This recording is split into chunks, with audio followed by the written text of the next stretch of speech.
For over 1,000 years, Western civilization has been stuck in a dark age of sexual repression and misinformation. We get an oversexed overload from the media, but nothing in the way of honest, helpful, practical information on sex and how to do it right. That sucks, and I'm fucking sick of it. My name's JV Altheras, and I've spent a couple decades learning everything I can about how to have amazing sex and more of it. Not in a classroom like a lot of people who talk about sex. I learned it all in the gutter, right where Mom told me I'd end up. It's my mission to bring an end to the sexual dark age with brutally honest talk and education on all aspects of sex and sexuality, in an atmosphere that will keep you entertained without treating you like an idiot. Shara and I are not doctors. Certifiable, perhaps, but not certified in any way. And that means we don't have to talk about vaginas and penises to maintain academic credibility. You got a problem with a vagina? Call a gynecologist. You want to learn more about pussies and cocks and how to make them happy? You've come to the right place. Ending the Sexual Dark Age is now sponsored by the internet's most trusted name in adult toys. A happy pussy likes to play more often. AdamandEve.com is offering you guys half off on your choice of thousands upon thousands of vibrators and dildos and cock rings and strap-ons, nipple clamps, porn DVDs, butt plugs, pocket pussies, anything else you can imagine to either get yourself off or have some fun with your playmate. As always, we highly recommend making sex toys part of your sex life, and right now, AdamandEve.com is only asking for one chance to impress you. They're offering an awesome deal in support of ending the sexual dark age, and the whole thing goes a little like this. By typing Dark Age, all one word, for the offer code at checkout, you will get 50% off the most expensive item in your cart, with a few exceptions, free shipping, 3 free porn DVDs, and a sexy free mystery gift. Free DVDs are selected randomly and added to your order before they ship. AdamandEve.com is willing to damn near pay you to get off.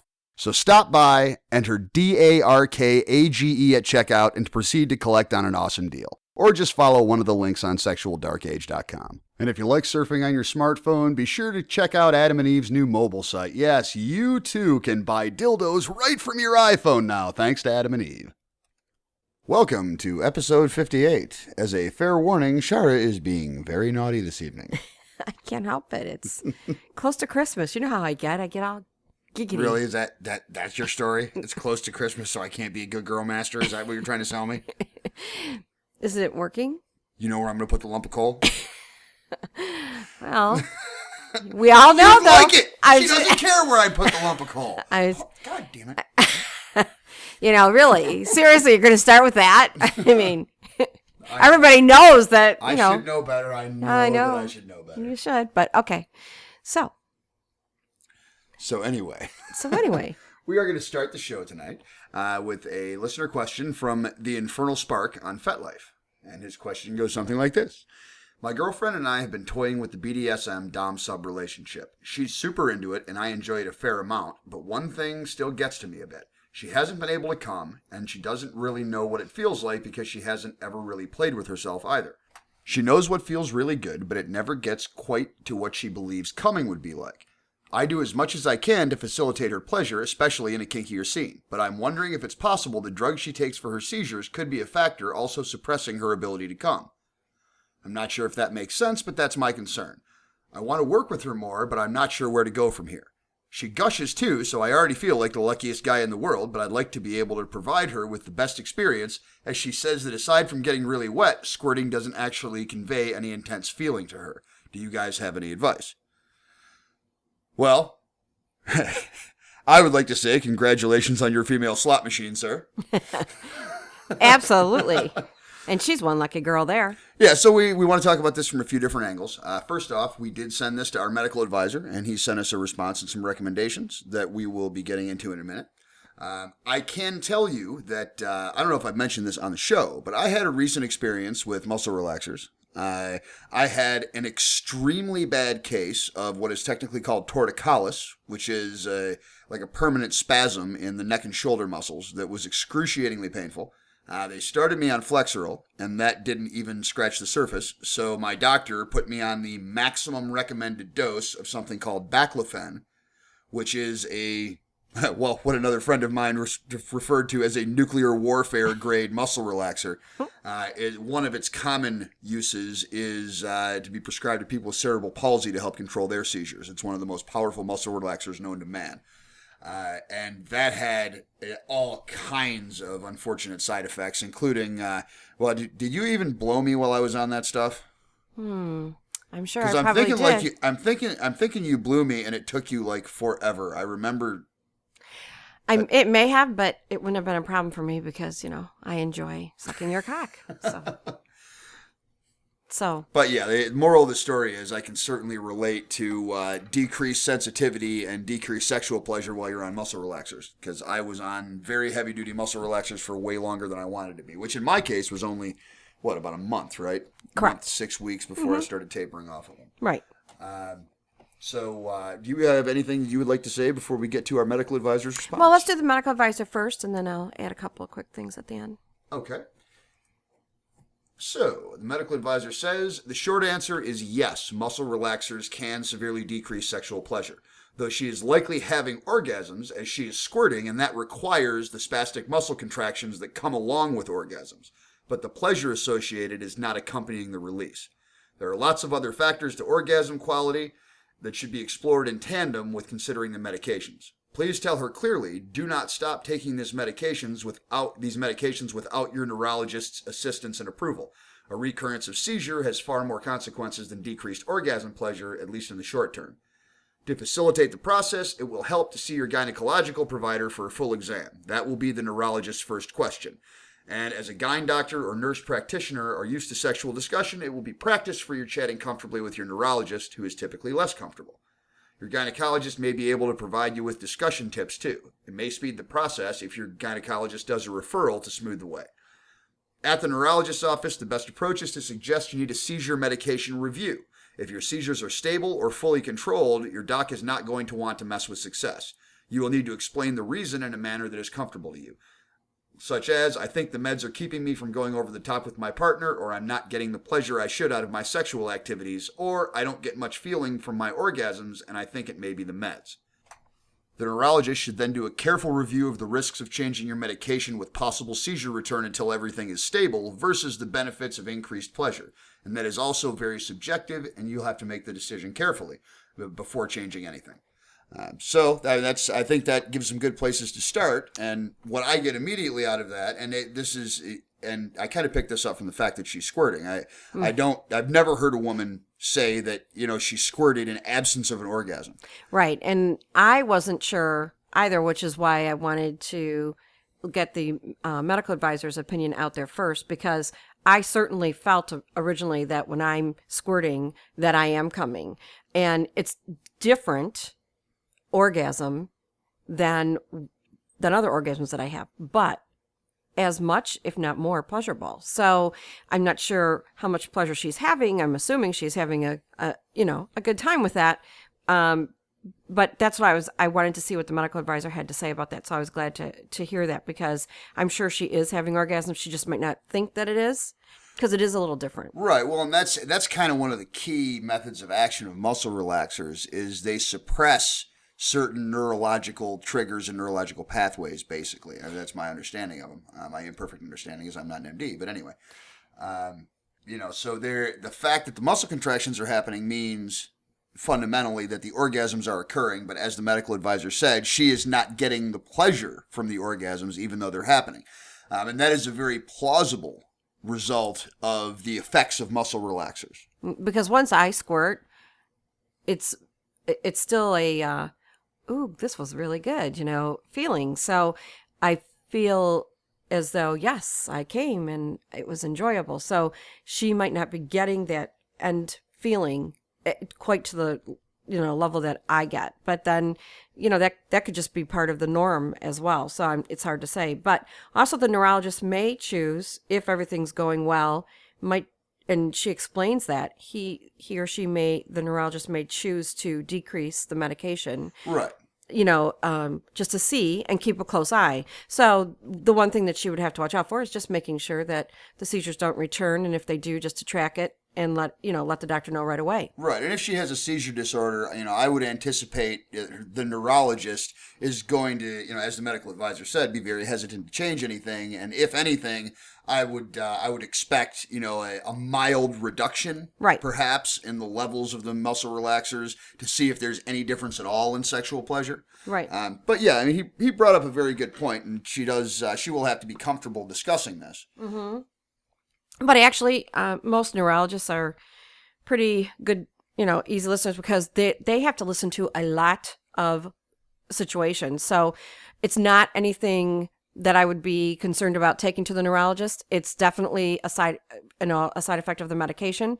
And I've known a lot of neurologists who will try decreasing certain medications, but monitoring it very closely. It might mean more visits for her, but definitely worth talking to and not be afraid to talk to the neurologist about it because it's all about you and having your orgasms and, wanting to see what's possible.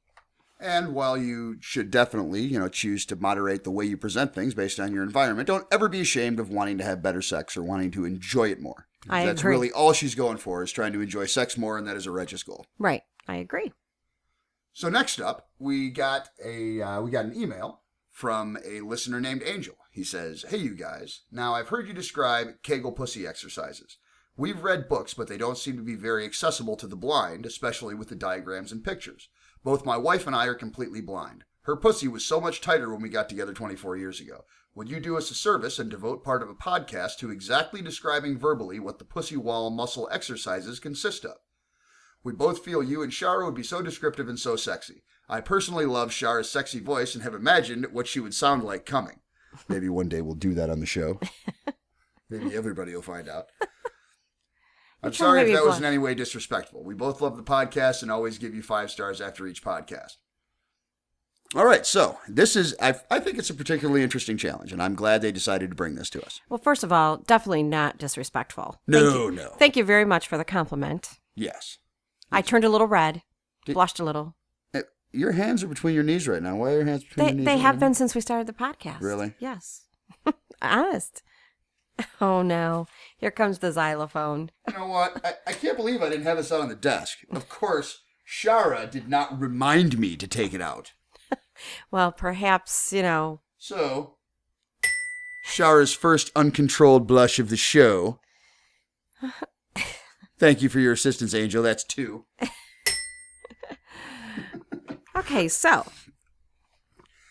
Yeah, so from a guy's perspective, I mean, I also do Kegel exercises. So I'll talk about it a little bit from a guy's perspective because Kegel exercises are contractions or intentional contractions of what's called the pelvic floor muscle.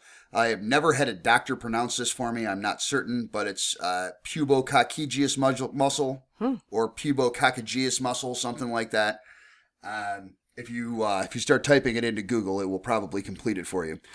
But it is a pelvic floor muscle, and it's basically the muscle that is behind your equipment at the back of the pelvis. Why are you looking at me like that? I just say equipment because, it's like it's what's behind your cock. It's also what's behind your pussy. It's the pelvic floor. I just love listening to you. That's all. So one of the easiest ways that I have found to describe it in the past is, at least for a guy, when you have to piss really bad and you tense up to keep yourself from springing a leak, that muscle that you're tensing is your pelvic floor muscle. Okay, so it is the muscle that keeps you from pissing when you got to go really bad. It is also the muscle, if you're able to make your cock dance, that's the muscle that does it. So like when you wake up with morning wood and you have to go to the bathroom really bad, that kind of a... Well, no, actually, the morning wood is kind of a separate issue, so we'll go into this briefly. But I mean, like you really want to pee really bad, but you also have a morning wood. Yeah, this is in the absence of wood. Okay. Because the erection itself pinches off, from my understanding, is it basically pinches off the urethra. You can't piss while your dick is hard and in the up position. And as any guy will tell you, any guy who has woken up after a night of hardcore drinking with a raging boner and had to piss like it was going to start coming out of his ears, you do this spider thing and you put your foot up on the toilet and you got to bend your cock over like most of the way, like against the force of the hard on just in order to be able to piss, and half the time it goes into like a turkey foot, like 3 different streams. What? I just have to say, this is the first time, I mean, I would love to hear the women's response on this. This is the first time I think that I actually feel sorry for the male versus the female when it comes to a situation, because every man listening to this show has been there. Maybe it wasn't a night of hardcore drinking, but every man listening to this show has woken up with morning wood. I mean, and had to piss really bad and gone through this. I mean, it might not be as bad as, having a baby or anything like that, but oh my gosh, it sounds pretty bad to me. It sounds like, oh no. So so that was kind of a detour though, because the boner itself prevents you from pissing. Okay. But in like a normal situation while you're dangling, and you've got to piss really bad, the muscle that you flex to keep yourself from pissing is your pelvic floor muscle. Now, I do not know if that is the same. I would suspect, because physiology is so similar, it's probably the same muscle in women, but I don't have a pussy myself, so, I can't say for sure. I can say that the pelvic floor muscle is the muscle that contracts rapid fire during an orgasm. So that is the same muscle. So, for a female, that feeling that you feel during an orgasm, that muscle contracting, if you can make that muscle contract on your own, that is a Kegel exercise. Oh, I can. Oh, I know you can. Oh, I can. Why don't you speak about it from the slut's perspective? I mean, the woman's perspective. Well, I'm not even sure how to talk about it, because it's just such a normal thing for me to do on a daily basis. Well, I mean, we're not just talking about orgasms. We're talking about I know we're talking about. You periodically do Kegel exercises, right? I mean, you come so much. I said not it every day. Right. Every day. I'm not kidding. Every day. Maybe that's why my pussy's so tight. I don't know. I don't know. It's not something I complain about or you complain about. No, it's not. Sometimes I can barely get in there, but I just force it in and you love it.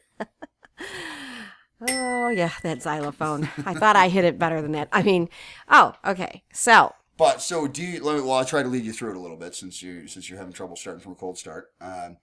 Do you agree that it is the same muscle that you flex when you have to piss really bad and you're trying to get to the bathroom? For me, yes. Okay. I mean, yes, that's how I would explain it on my end. I'd love to hear if there's another way of explaining it from another female out there, because we haven't even talked about it in my group at all. So I should probably bring that up at the group and see what they have to say, because yes, for me, it's the same. It feels like it's the same exact muscle, but I do it every day. It shows. I think that's a thank you. Oh, yeah. So as far as the actual exercises, I mean, this is the stuff you can probably get from everywhere. I do it while I'm sitting in my chair at work. Yeah, it's not something that requires any special preparations or anything real special. Sometimes you've walked in and I've been doing them when you walked into the office. I'm sure. Sometimes I've walked in and you've been doing other things at your desk. No, then the door's locked. Bunch of crusty, sticky pens. Especially now that we've hired so many people. Did you have to say that? Yes, I did. Wait. I cleaned them all. That's for the office masturbation. I cleaned them all with alcohol before and after.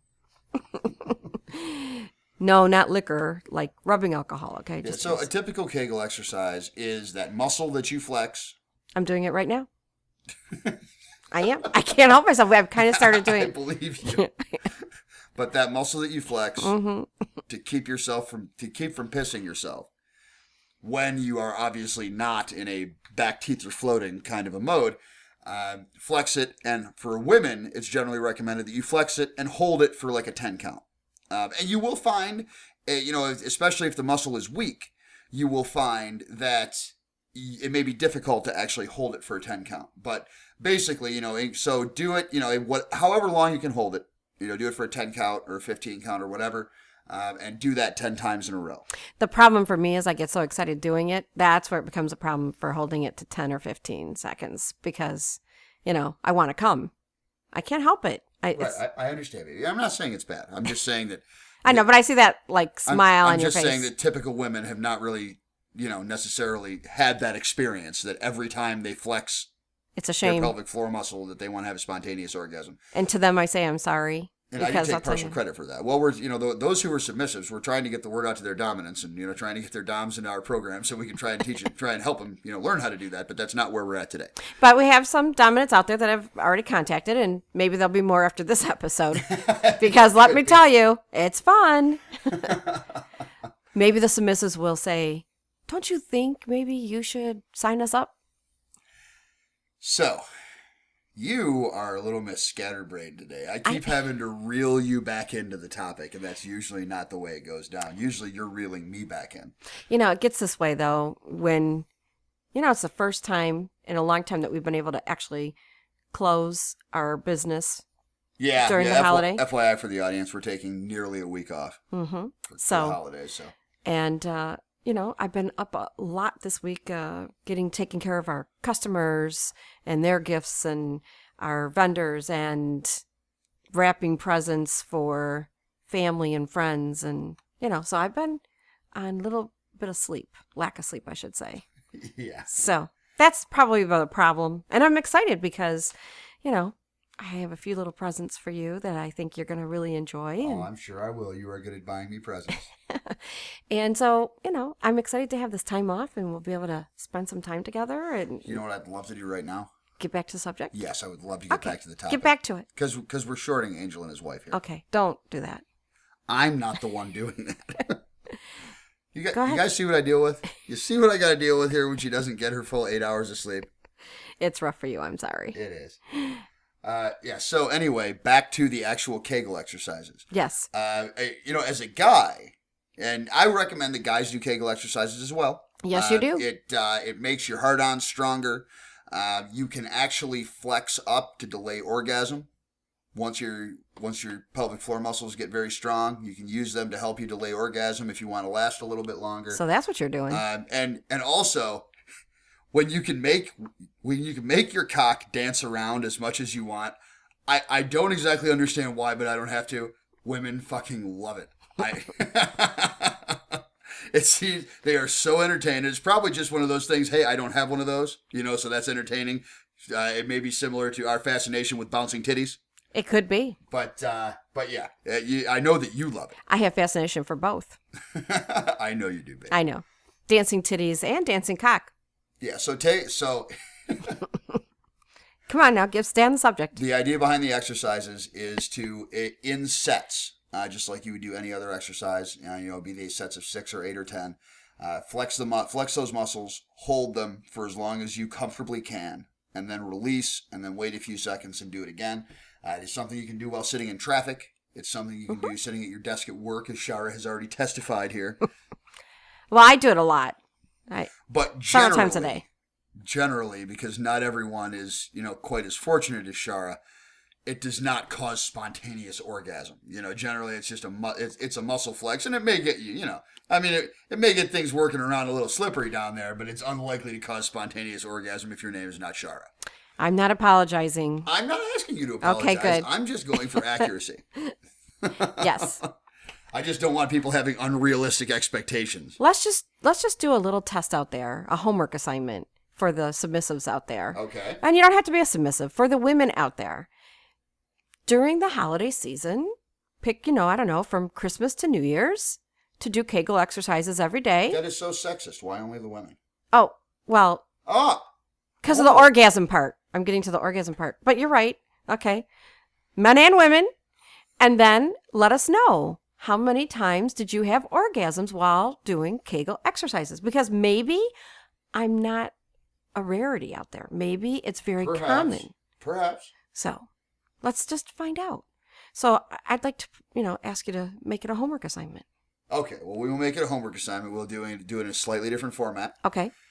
So, everyone, this is our first homework assignment in quite a while. I know there will be several people who will be quite excited out there. Hopefully more than several, but, we've had some requests for the homework assignments. Let's aim realistically. So, your homework, should you choose to accept it, is to do Kegel exercises every day, at least 2 sets of 10 Kegel exercises every day for 2 weeks, and then post on the homework post on the website, or email us or private message us if you have any interesting experiences, such as having spontaneous orgasms. Shara would really like someone to report that would like a female to report that they are having spontaneous orgasms, so that she, in her head, can distance herself from the current notion that the only reason she can do this is because of my orgasm training method, which is, by the way, the likelihood. Perhaps, but, I would like to know if there's some other women out there that are as fortunate as I am. There may very well be. And so it'd be kind of exciting to hear. Yeah, so for Angel and his wife, we would very much like to hear back. I'm not sure. I thought long and hard about the best way to describe this. And You thought what? I thought long and hard, giggity, about the best way to describe this. And this was the best, non-pictorial description that I could come up with. So I'm very interested to know if that is helpful. And also, another quick thing about Kegel exercises, one of the ways you can really kind of gauge whether you're having success if you're a female is during sex, stop the action for a second and clamp those muscles down. I've done that. I know you have. But stop the action for a second and clamp those muscles down and see, it's a totally subjective gauge, but, see what your man is feeling. You've totally made me extremely horny. I can see that. Oh, very much so. I can see that. Mm-hmm. Now I can't stop thinking about the times that I've clamped down on your cock. Yes. Okay. I'll take that one. Okay. All right. So next, we have what is a fairly long email that we got from a listener who I will refer to as MC. I'm going to go through the whole thing, and it's because it is fairly involved, but we do have a whole lot of thoughts about this. He says, let me start off by saying that I'm a happily married 27-year-old man who has had only healthy relationships with women and who harbors no feelings of misogyny. Furthermore, I would never do anything to anyone without their consent. That being said, I've had a fetish for as long as I can remember that most people would probably deem misogynistic and violent. That fetish is what's called on the internet gynophagia. If you're not familiar, it involves fantasies that revolve around attractive women being eaten as food. These fantasies can come in a number of forms, including stories where the woman wants to be eaten, but for whatever reason, the ones that really turn me on are the non-consensual ones. Specifically, my favorite fantasy involves me offering a woman a large sum of money to be hunted in the woods by me. If she gets away, she gets the money. If she gets caught, I get to rape, kill, and eat her. I don't consider myself a sadist, and I don't enjoy torture porn or snuff porn, unless I imagine that the woman is being snuffed for her meat. I think for me it's all about the predator-prey dynamic and the extreme dominance and objectification involved in having a woman's body for your pleasure in every possible way.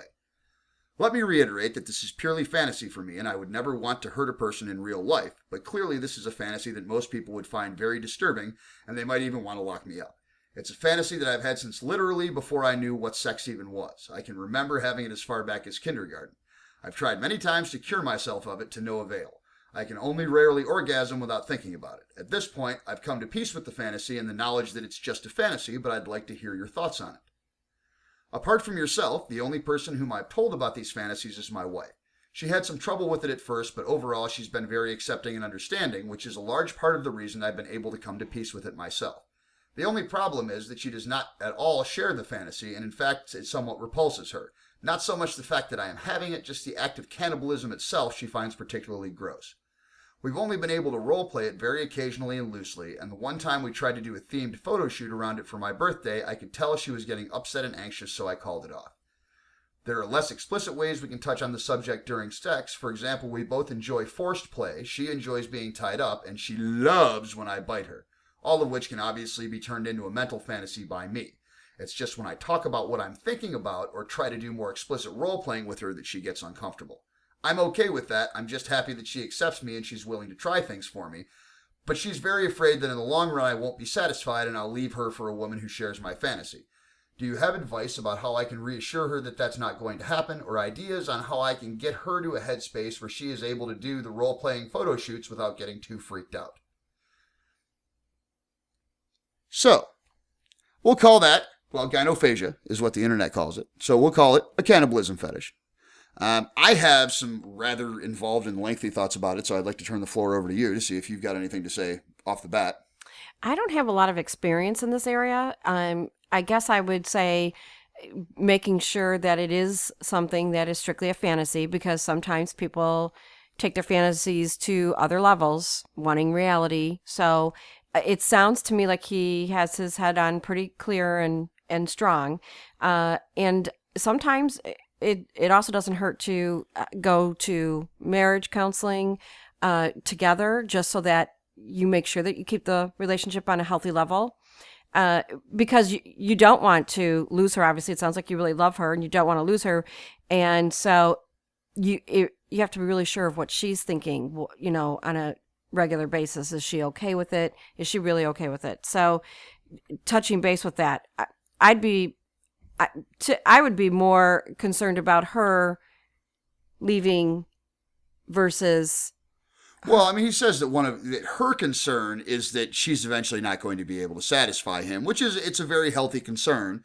I mean, it's healthy as in, it's not something negative. It's her wanting the relationship to be healthy and to continue. So right, and I think that it sounds like they have a very healthy relationship in discussing it as deeply as they do. Oh, absolutely, sounds like it. Yeah. But sometimes marriage counseling, and again, I'm going to say you have to make sure you have a good therapist because they're not always. Yeah, and that's the thing. I mean, it's something like this. Well, continue. I'll get into my spiel when you're done. There are therapists out there that will deal with people with fetishes or in the lifestyle. So you have to kind of do your homework on it in your area. But it's just something to consider.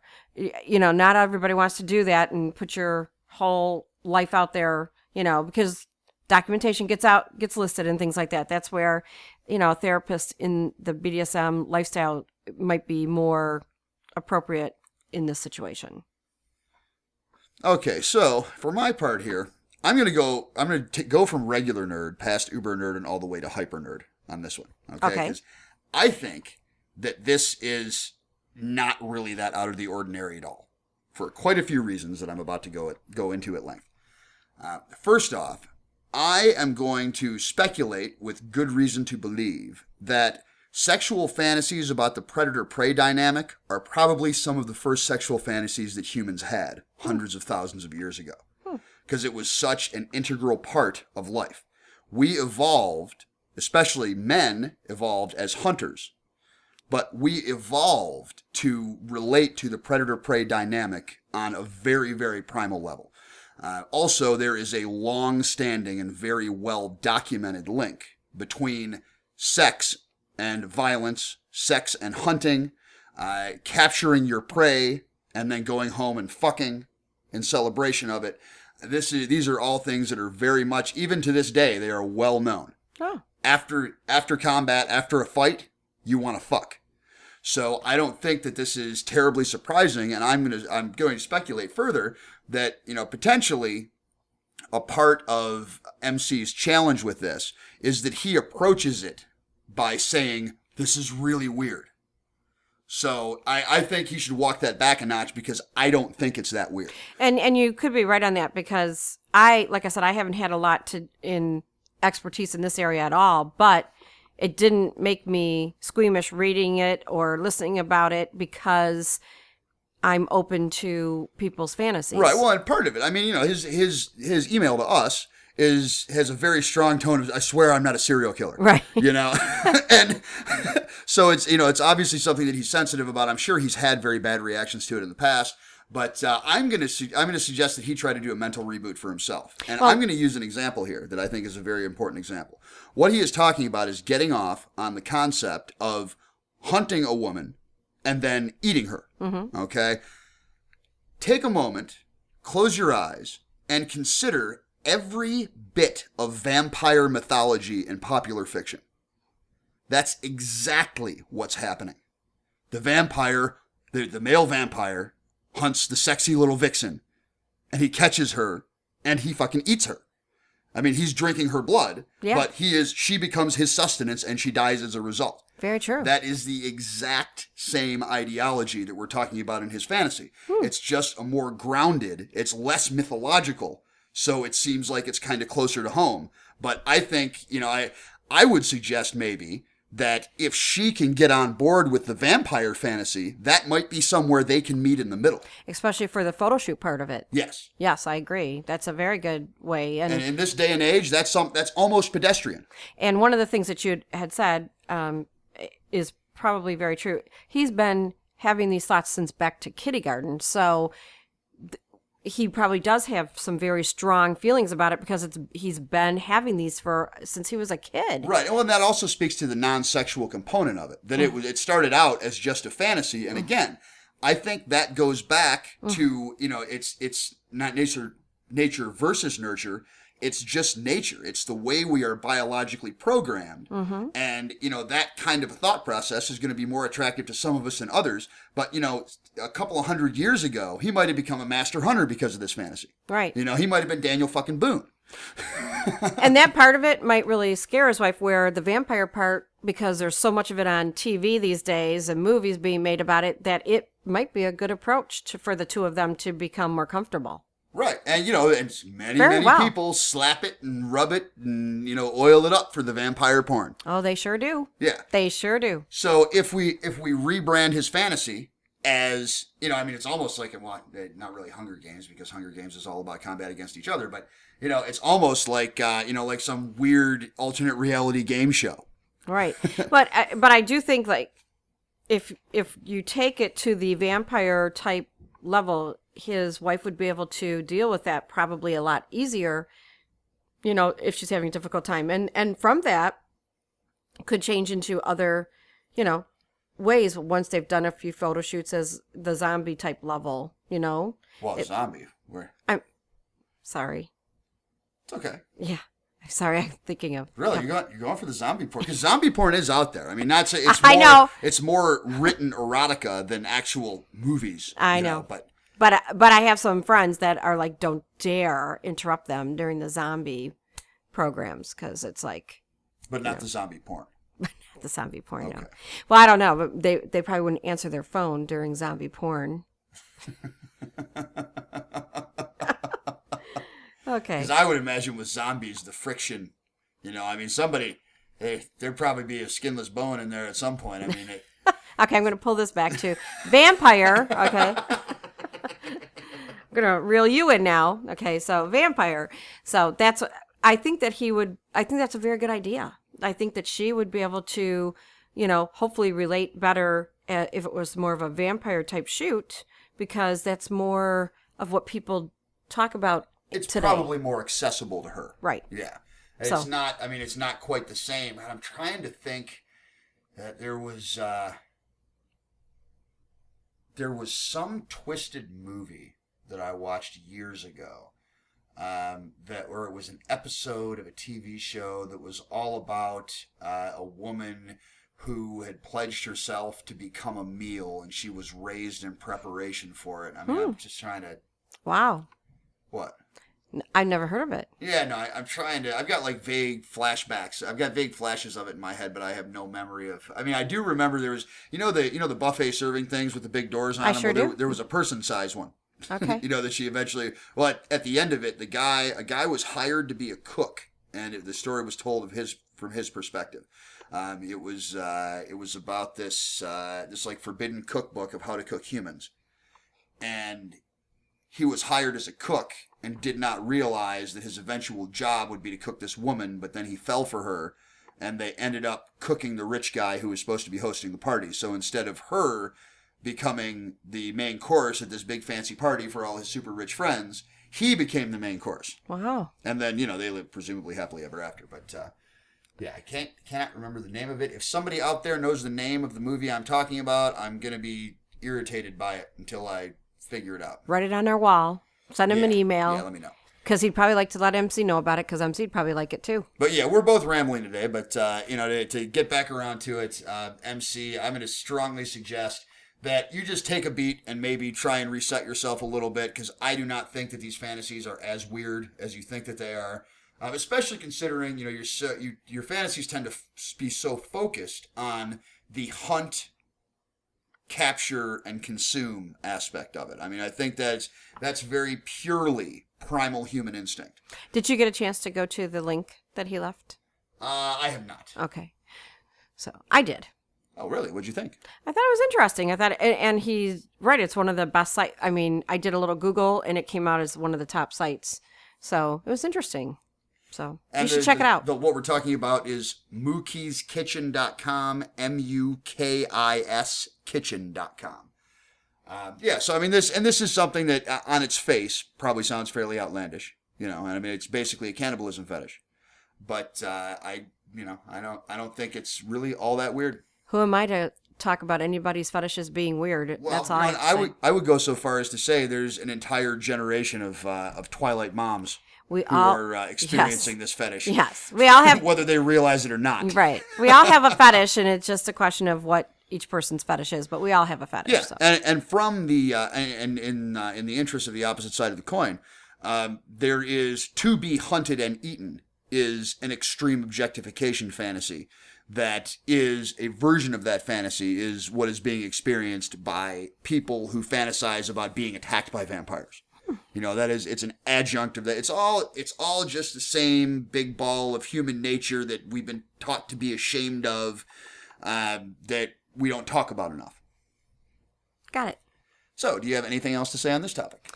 No, I think I covered my end pretty well. I do think you brought up a really good idea. All right, so MC, we'd especially like to know, if all this works out or if we are able to assist you at all. Or if you need something further, let us know. Yeah, this is certainly something we could revisit. Probably at least if you have any feedback, it'll be some more specific feedback. Mm-hmm. And that pretty much brings us to the conclusion of the show this evening. Well, it's been a fun one, I'll have to It say. has. It has. And neither one of us has been drinking. I swear. I swears. I do want to say, I hope that everybody enjoys this holiday season. It can be a very depressing holiday for some people. And if you are one of those people, I hope that you just push yourself to get out there and have, friends, family, be around them, spend time with people, and just get yourself out of that mode because everybody deserves to be happy. So I know it can be difficult for some people. So just, play with yourself if you don't feel like going out there and enjoy having orgasm after orgasm and, just do something to make yourself happy. So that's what I'd like to see going into the new year is more people being happy rather than, being upset. That's kind of what we groove on. I know it is, but I really want everybody to know that, especially during these times, because it's difficult for some people. Yep. And a couple of things we want to touch on before we actually sign off. Sign up. The first is what I have just begun recently calling Project Freakasm. As we were mentioning earlier, and as people who have listened to the last couple of episodes will know, I have, over the course of time, developed a training method for female submissives, particularly the slut sitting next to me, who was my crash test dummy for this, but she performed very admirably. A training method that significantly increases both the length, duration, that increases the length, duration, and quality of orgasms, and also increases the ease with which orgasms can be achieved. Is that a fair statement, Slave? Oh, it is. If you only knew how I was feeling down below right now, just talking about it. Oh, yes. Fair assessment. Yes, there are times she wears panty liners just to control the juices of her constantly wet pussy. Oh, you go. Oh, did you not want me to say that? Does it matter? Okay. Next. So, in the interest of trying to figure out, in the interest of trying to get this method out to help as many women as possible, because more women having more orgasms is good for everyone. It's very good. Put you in a better mood. It does. We are going to begin with a small case study that is going to kick off round about February. We've already had several people raise their hands and want to be a part of it. Thank you to those people who have done this, or who have come out so far. What we are looking for are long-term established DS couples with a female submissive. Doesn't matter whether the dom is male or female. In fact, I would love to have some female doms just to get that side of the data. But really, the method itself is not gender-specific, except to the submissive. What will be involved is an initial meeting with myself and Shara. The submissive does not need to be. It's better probably so that we don't have expectations or drive to succeed or false positives. Basically, we want to meet just with the dominants to begin with. This could be as a group just for the sake of convenience and timing, or it could be one-on-one. So basically, an initial meeting here in Metro Detroit. So somebody would have. So the dom at least would have to be able to travel to Metro Detroit at least once. Talk about a little bit of record keeping, the method itself. The method itself is lots of fun for everyone. It sure is. For me, anyway. If you fail, there's lots of orgasms on the road. So, yeah. I mean, there's not, it should not be anything intimidating or daunting. And it's certainly something that I believe that any competent dominant who is willing to put in a little bit of time and work is probably going to be able to do. But I cannot say that with absolute confidence because I don't have the data to support that yet, and I'm too much of a science nerd. Yes, you are. But that's a good thing. Yeah, For me, so it to is. answer a few of the questions that have come up so far, we will want to meet the submissive at some point at the end of the study. But it certainly does not happen to have to happen more than once, and it doesn't have to be a long, involved meeting, just a conversation and, possibly, a little bit of info to see how well it worked. This is not a study group type of thing where everyone is going to be getting together. This is very much something that you can do yourself at home. We would hope you would be able to work on it a couple of times a week. So set aside, an hour or two a week to work on it. But we are very excited to get some more data. We're really excited to get things kicked off with the people who have stepped up so far. Mm-hmm. So we're gonna have at least half of our desired test group. So we've got 4 couples that have stepped up and said that they're interested, and we'd be more than happy to hear from more. Exactly. Yeah. So it is the end of December now. Let's continue 2014 with a big bang. I like that. And please feel free to contact me if you would like any more information. And I'm sorry for being deliberately vague, but we don't want to talk too much about the method itself or anything like that until we figure out what works and, et cetera, et cetera, et cetera, get non-disclosures. And my eventual desire is to bring this to the public. Mm-hmm. And, again, more women having more orgasms is better for the whole world. It sure is. And just think how happy that each female is going to be. Orgasms make you happy. Yes.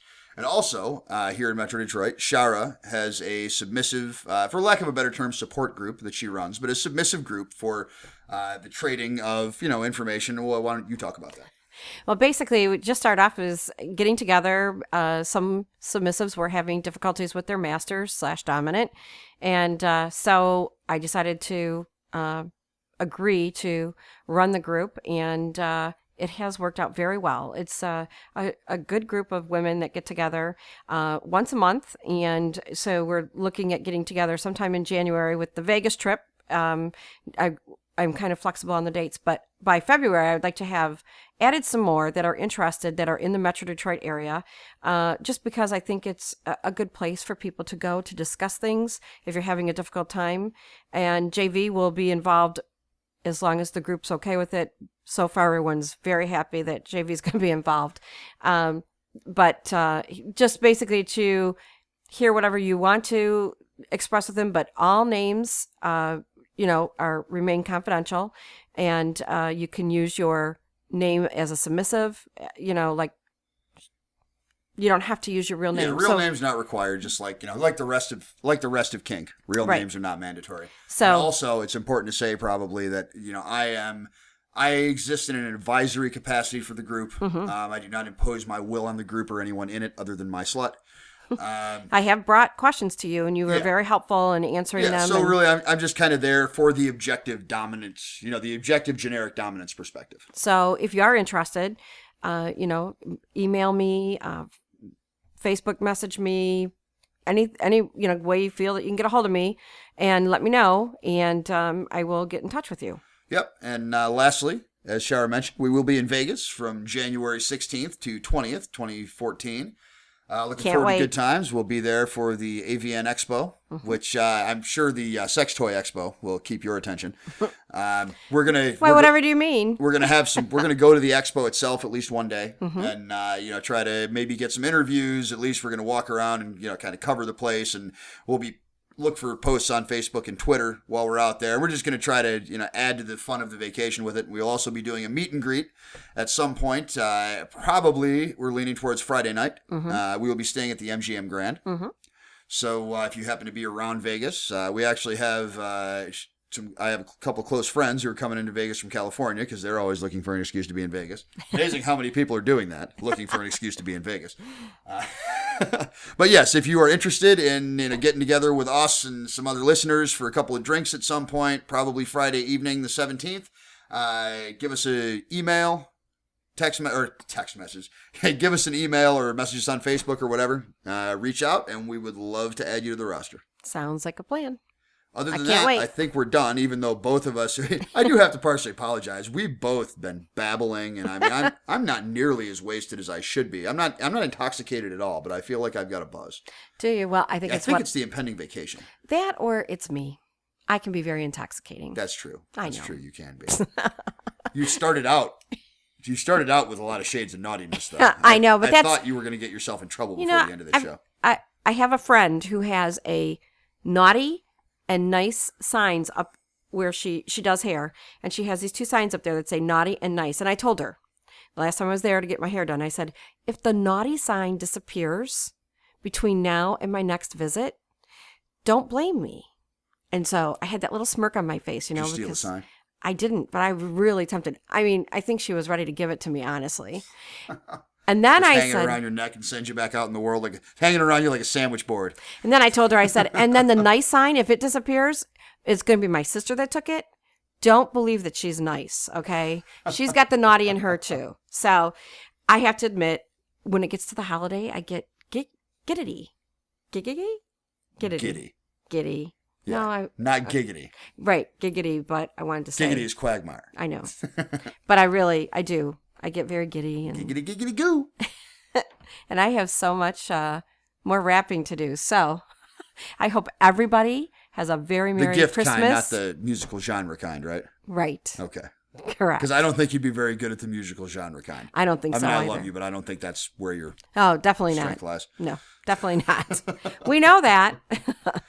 So anyway, I hope everyone has a Merry Christmas, Happy New Year, any holiday that you're celebrating, that it's something that you really enjoy. And remember, an orgasm every day will keep those endorphins just coming on out and keeping you happy. And I would like to wish you all happy holidays, happy Saturnalia. I prefer to celebrate the original holiday or one of the original holidays. I know you do. And hopefully you've got a wreath on your door like a good druid. Well, do you want me to get you a wreath? I'm considering changing my policy on decorations. We have plenty at the shop. Yeah, I know, but I don't need one of those spangly, glittery, and no glitter. There will be no glitter. No, none of those have glitter anyway. But now, if I end up hanging a wreath on my door, it'll be a proper traditional style wreath. Okay. That's not going to happen this year. It's just something that's being considered possibly for next year, but don't push it. I'm not. You brought it up the other day, and believe me, I don't push that stuff. So it's whatever makes each person happy. It's their own thing. I don't know. I'm trying to reconnect with my 3,000-year-old pagan traditions. Well, there's never anything wrong with reconnecting. All right, everybody. So this wraps up this slightly slap-happy episode of Ending the Sexual Dark Age. Hopefully you enjoyed it as much as we did. Yeah, really, because we had a pretty good time. I did. As always, please feel free to join the conversation on the website at sexualdarkage.com. You're free to post anonymously there. Email jvaltheros@gmail.com or jvshar@gmail.com. Post on our Facebook page. Email us or message us on Facebook. I don't know why I keep saying email. Or any other way you'd like to get a hold of us, because we love hearing from you guys. You are awesome, and we hope you all have a very happy and safe holiday season, no matter how you like to celebrate it. I agree.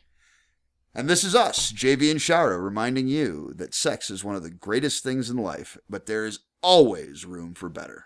Always.